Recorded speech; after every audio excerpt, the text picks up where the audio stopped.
Hi, I'm Dr. Sharon DeVivo, president of Vaughn College, now in our 90th year, and host of our podcast, Future Proof Focus. Through unscripted, honest conversations with prominent industry leaders, students, faculty, and alumni, we will explore diversity, equity, and inclusion in education and employment, and the forces that drive personal and career growth. Let's dive in. So, welcome everyone. We're thrilled today to have a very special guest. I say that every time, but I mean it. This is a 2014 Vaughn graduate and just recently left a position at captain at Delta Connection and now is a first officer at United Airlines. Gagandeep Munder joins us today. Gagandeep has all of his flight credentials in addition to having a Bachelor of Science degree in aircraft operations from Vaughn College, and was really active on campus while he was at Vaughn as a peer leader and a participant in lots of clubs and activities. And Gagandeep, this is the first time I've seen you in a little while. Thanks so much for being here. Oh, it's an honor. Thank you for having me. Yeah, it's wonderful. All right, so let's start from the beginning. Tell us a little bit about yourself and when you decided to be a pilot. When did you get bit by the bug? Oh, this happened at a very young age. You probably hear that from a lot of pilots. I was only 5 years old. My dad grew up in the U.S. over here. So every single time he would come to visit us in India, I would go pick him up at the airport, and just seeing that airplane at such a young age, that's when that whole bug thing happened. And it stuck with me. Moving to the U.S. at 11 years old and going to school over here, watching airplanes pass by, landing into LaGuardia Airport. It only made that love of aviation even stronger. So yeah, I thought it was my parents, my family, friends, everybody thought it was going to be a childhood thing and I'll blow away. But no, it stuck with me until I made it to one at 19 years old and pursued my love for aviation. And wow, look at you now, right? Yeah, I'm Yeah. happy. So, Very what happy. did you like most about attending Vaughn? How did we get you on the path to achieving your career goals? You know, Vaughn was something that was suggested to me by a very close friend of mine. He lived in the area and he's like, you should check out the school. And I came in for a tour of the college and instantly fell in love because the size of the school was something that perfectly fit what I needed. I'm very social. I like knowing people on a family basis. So just being in that environment where everybody referred to each other by first name basis, you can relate. You can and you're surrounded by so much passion. Not just pilots. You have air traffic controllers who are so passionate about what they do. Mechanics that are walking around playing pool in the basement. It's I remember that just being there, and I'm like, wow, this is something that I want to be part of, and I can definitely see myself walking around these hallways. So yeah, it was awesome being there. It was a great decision. Yeah, so surrounded by people who every time a plane takes off, they're doing this. I mean, it was good to see that I wasn't the only the weird one. In high school, just looking up at the sky every single time an airplane passed by. Now I'm surrounded by a thousand others who are looking up at the same time. So, Right. so Oh, it was that's amazing. wonderful. So, Yeah. are there skills that you picked up at Vaughn that you still use today in terms of your professional career? Oh yeah, I mean, how everyone. I remember my freshman year. First semester at school, I came to your office over there, and which was which was almost unheard of for my cousins who went to school over here to go to president's office. They're like that doesn't happen. You don't just go to a president's office. So that's something that I picked up at Vaughan. That how no matter what the position of the faculty is or a student is, there was so much that everyone was so relatable. Everyone was talking to each other on friendly basis, and just being as a freshman to be able to speak to the president and share my passion for aviation and my flying, and actually having the honor to be picked for a flight student at that time where I had no experience in flying. To given that opportunity, that's something that I carried with me through my career because I was able to give the same opportunity to people who share a similar passion and approached me saying that they want to fly. And I was able to remember that 19-year-old kid going up to the president's office, and I'm like, you know what, I want to do the same for others.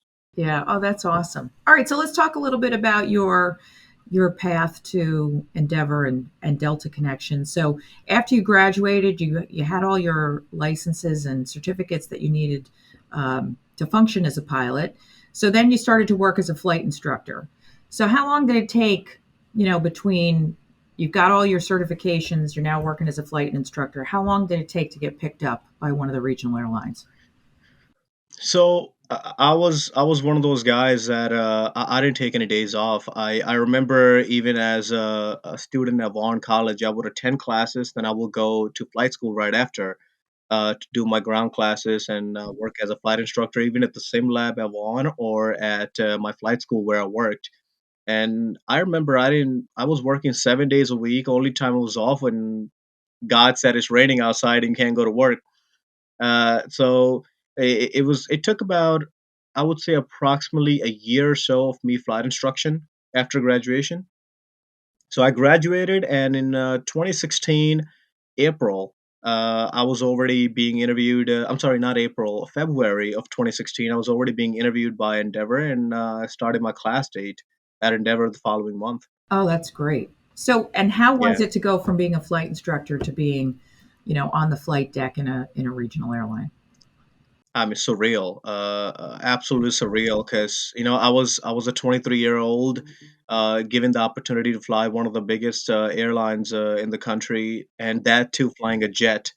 So I was in the right seat of a jet airliner. Now coming from a Skyhawk, flying my flight instructions, so it was definitely surreal and overwhelming at the same time. But that passion and the love of aviation was always with me, and I always humbled myself and made sure I reminded myself what my dream was, what my goal was.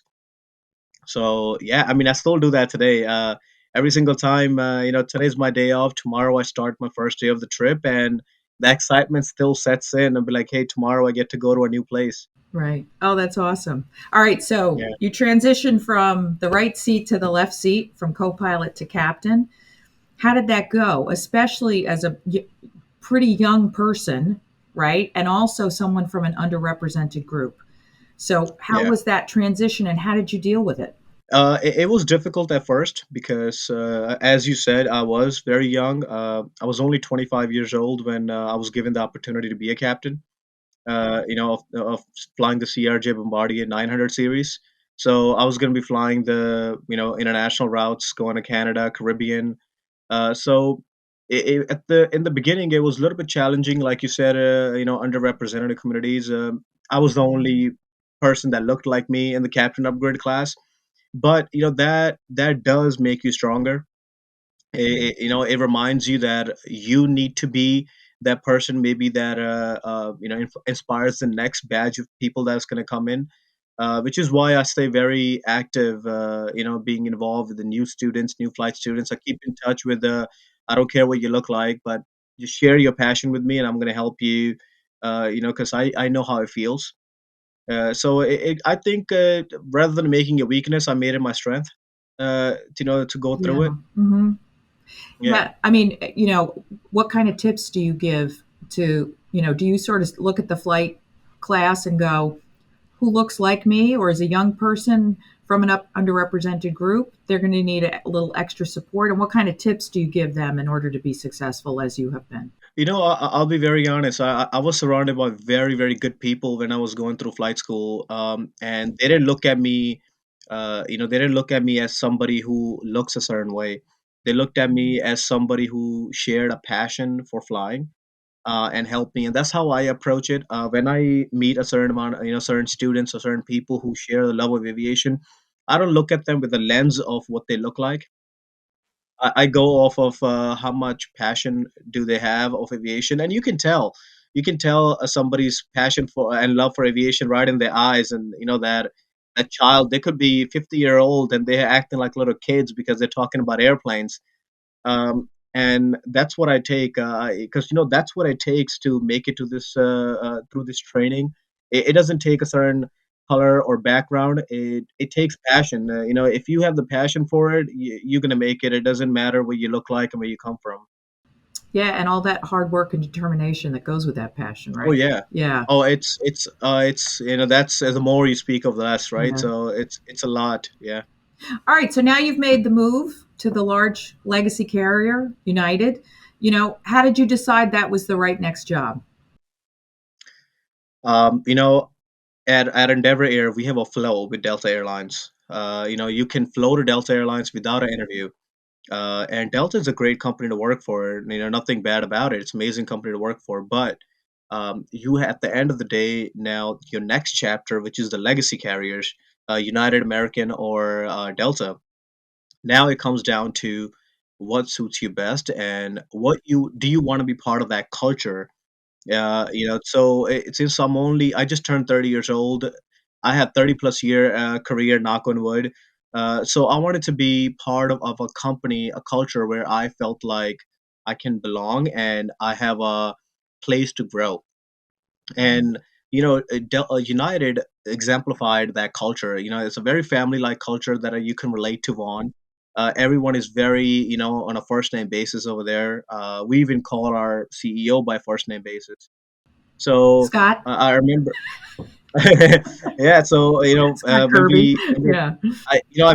I met him in Chicago, and he spoke to us like, just people, just normal face to face people. So, and the biggest decision that I had to make was what type of flying I want to do.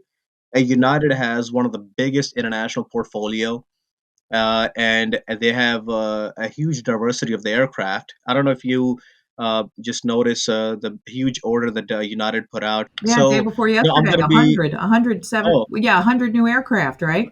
yeah, Yeah, a total of over 700 airplanes that are going to be coming to property. right. And it's amazing that as a 30-year-old, I'm going to be able to fly the Boeing 787 Dreamliner, which is out of this world, because that's something you don't even think about even 10, 15 years down, your career at a legacy.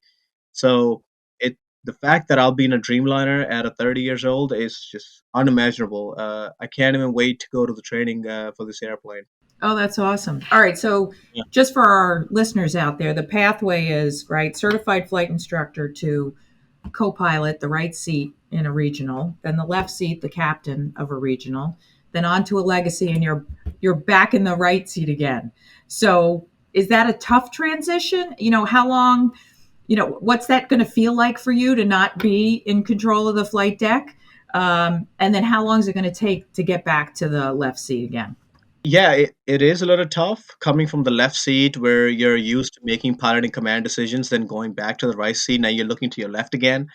Uh, but it is at the same time a blessing because now you're flying with people that are a lot more experienced than you. They're used to flying to destinations that you are very new to. You're going to be going a lot of international destinations, which is very different than flying to Canada or Caribbean or US. So going to Asia or South America per se. So it's better to fly in the right seat and soak up all that knowledge from the left seat. You got to humble yourself. You don't want to carry that the four stripe itis. Be like, hey, I was a captain, so I'm going to remain a captain. So even in the left seat, there's so much you learn from the first officers that I learned. I remember. So now it's the same thing. I'm a first officer. I'm acting like a sponge, as soaking up as much knowledge as I possibly can from the left seat because that upgrade is going to come fast, and you don't want to upgrade when you're not ready. It's not about the four stripes. It's not about the status. It's about being safe because you have people behind you that rely on you from point A to B, and you don't want to just get to captain just because you want to be captain. You want to be ready for it too. So I'm actually blessed that a system is designed that way. I'll learn as much as I can, and then I'll go to the left seat when I feel ready that I'm safe to do so. And just give me a sense of what's your schedule going to look like on a monthly basis. How many flights are we talking about? Do you have a sense of where you're going to be going first in terms of your assignments? So currently, like I said, I'm on the Boeing 737 fleet. I'm flying the Maxes and all the 700, 800, and the 900 series. So far, I've gone to Dominican Republic, Cancun, Canada, U.S.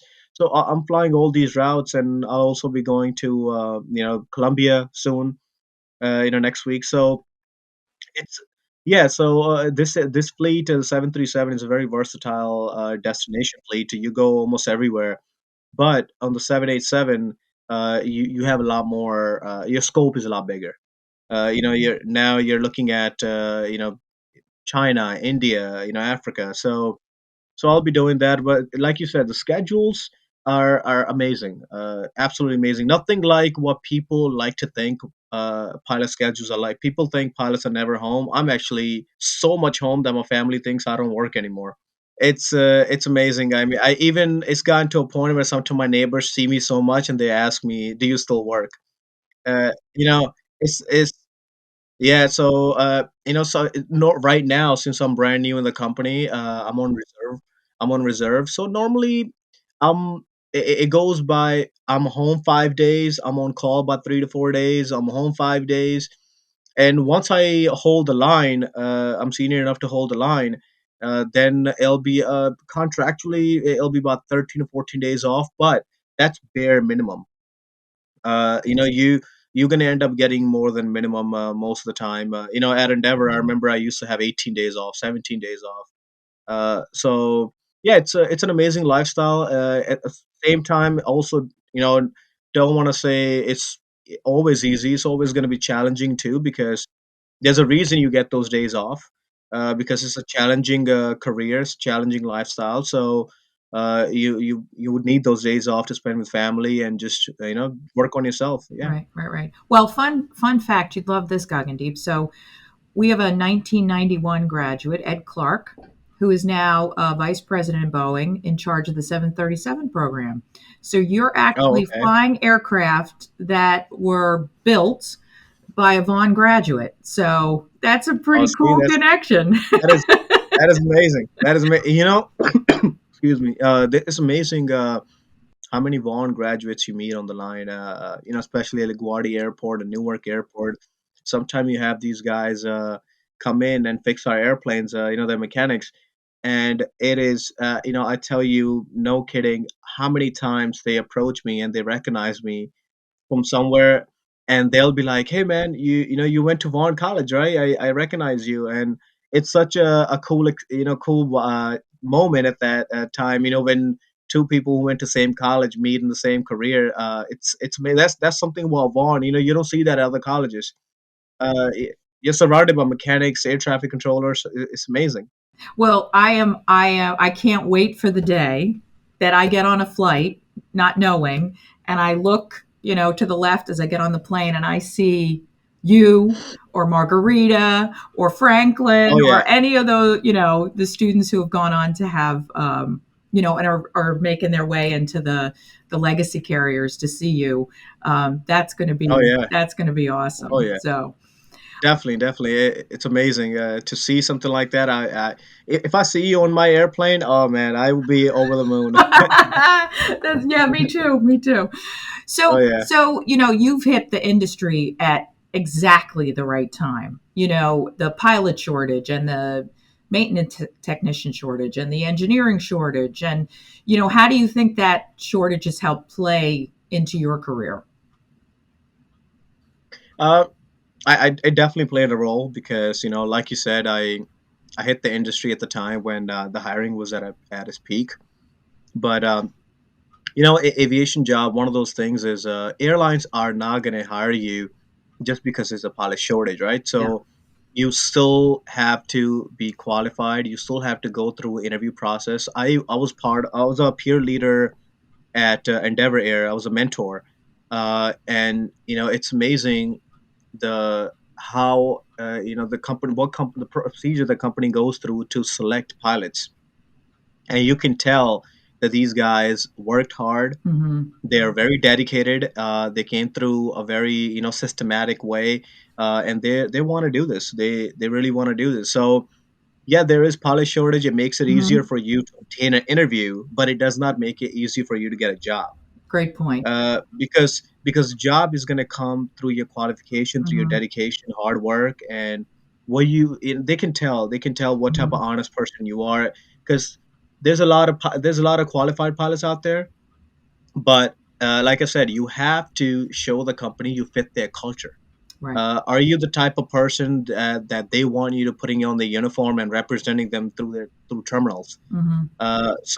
You got to bring in that positive quality. You got to bring in that people personality. Hmm. So yeah, that's one thing I can tell newcomers. I can definitely say, just be positive, be Hmm. hardworking, and this career is absolutely rewarding. So just talk about that for a second, Gagandeep. How did they make sure, in United's case, for instance, how did they make sure that you were a good fit?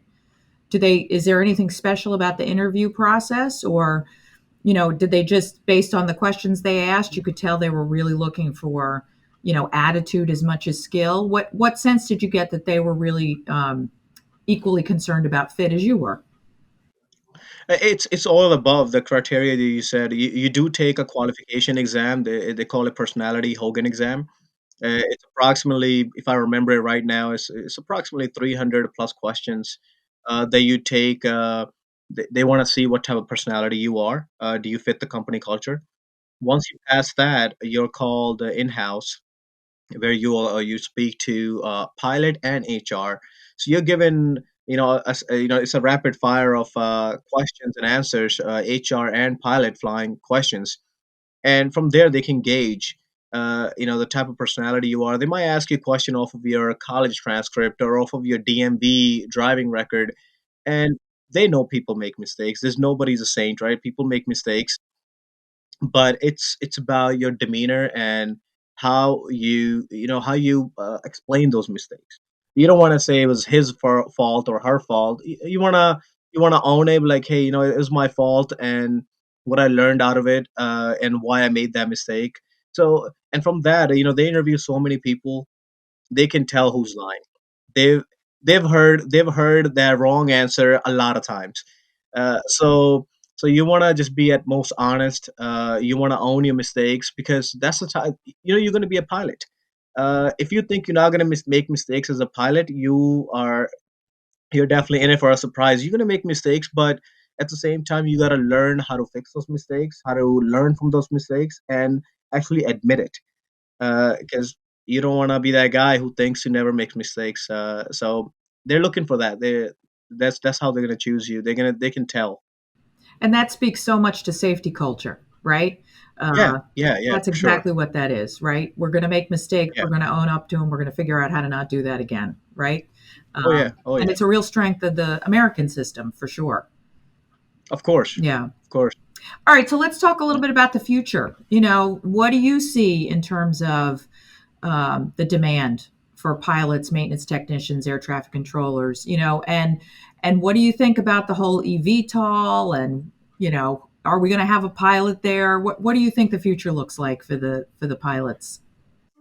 I for foreseeable future, definitely. We're hiring at United. We're hiring about 70 to 80 pilots every week. So every Tuesday, there's a class of about 60 plus, 70 plus new pilots that are coming in. And then that's the every week, nonstop. That's going on. So so that's gonna keep going. Delta, United, they have a projection of replacing their entire seniority list in almost in the next less than 10 years. So that it's 15,000 pilots, 14,000, 15,000 over here at United. You got about, I believe, approximately 13,000 at Delta, and number is almost same at American as well, and follows through the regionals and JetBlues and everything. So that the number is going to keep growing. It's going to be a lot of pilots, coming through. But you're talking about the future of aviation. Pilots are definitely going to be part of it for a very long time, because you need that human perspective, you need that human presence, because there's going to be certain things that you catch, there's certain things you are trained for to see as a human, that you can catch and fix. Now, talking about technology in terms of EVs, it's definitely going to happen, and it's already starting to happen in aviation. Like United is testing, different types of fuels that are, a lot less pollution wise. working on those. United is the only company right now that's already put in orders for electric jets. So it's coming, it's happening. And they also just put in a huge investment for air taxis that are EVs. So that's it's definitely going to happen. It's something that these things need to change. You definitely we need it. You don't want to just stay on the same type of technology over time just because it's what like that philosophy. If it ain't broken, why fix it? Uh, you don't you don't want to have that mentality. So you always want to progress. It's gonna happen. Those things are gonna happen. But as pilots, what we're gonna do is we're gonna stay up to date with our aircraft and our procedures and work safely. Yeah, I know by 2050, the aviation industry has committed to being net zero. We got a long way to go, but that's going to be here faster than we know it, for sure. Oh, it's gonna be fast. It's this 2022. I started Vaughn in 2012. I mean Mhm. 2011. It's already been over 10 years, and Yeah, it still feels like I was there yesterday. So exactly. Yeah, it's exactly. amazing. Yeah. So talk Gagandeep on a personal level. How has becoming a pilot, changed your life and your family's life? Oh man, I mean, it's beyond explainable. I mean, it's something that so I like I said, I come from India where you saying that you want to be a pilot. It's something that looked upon as like, oh, it's definitely one of those childhood dreams, and it'll grow away because you're expected to be going into either medical field or a computer field, the stereotypical field. So even for my family and friends and anybody in my circle, including my parents, nobody thought I was going to go into aviation. And when I chose aviation, nobody thought I was actually going to go all the way. uh, so the fact that I was able to do it, and they saw me do it, and they saw how hard I worked and how happy I am now. Even I started flying as a career. I started flying in 2016 when I got hired by Delta Connection, and now 2022. It's been absolutely surreal. I still get excited for it. I still look forward to what is the next airplane I'm going to fly. So and it does make you a very very mature person too, because you can be 23-year-old, but now you have 100 something people sitting behind you who are looking at you as the responsible person getting them from A to B. And no matter what the type of what type of person you were when you got hired, but that sense of responsibility and the sense of people, kids of all, anyone of all ages looking up to you, it does change you as a person. It makes you mature. It makes you calculate your decisions very, very well, and not just in the field, but off of the field too. Even when you're home and you're in your neighborhood or driving, it gives you that sense of responsibility. You carry yourself differently because now you don't just represent yourself; you represent a community.